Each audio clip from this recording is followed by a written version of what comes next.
अजित और काजल। अजित 10 वर्ष का एक छोटा सा लड़का था। उसकी एग्जाम आ रहा था। उसका माँ बोल रही थी, अजित बेटा कुछ पढ़ाई कर ले। अजित को इतिहास पढ़ना ज़्यादा अच्छा नहीं लगता था।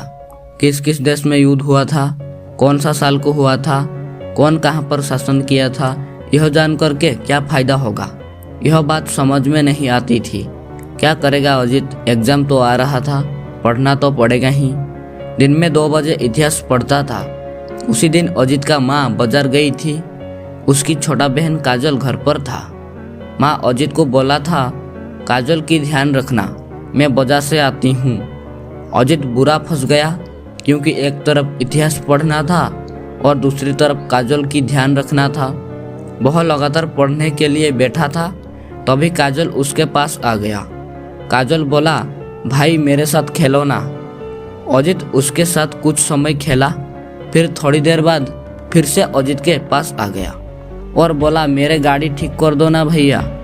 और अजित उसका गाड़ी ठीक कर देता है और फिर से पढ़ने के लिए बैठ जाता है। काजल फिर से आया और बोला, भाई बाहर खेलने के लिए चलो ना। तभी अजित को बहुत गुस्सा आता है। अजित ने अपना किताब रख के काजल के साथ बाहर खेलने के लिए चला गया। अजित को याद आया, उसका दोस्त रवि बोला था, किताब को तकिए के नीचे रखने से पाठ जल्दी याद रहता है। अजित सोचा कि इस काम को करता हूँ, क्या पता काम आ जाए। अजित उसी रात को इतिहास किताब को अपने तकिया के नीचे रख के सो गया। जैसे ही सो गया, वो देखा एक घोड़े पे सवार था। वो उड़ने वाला घोड़ा था।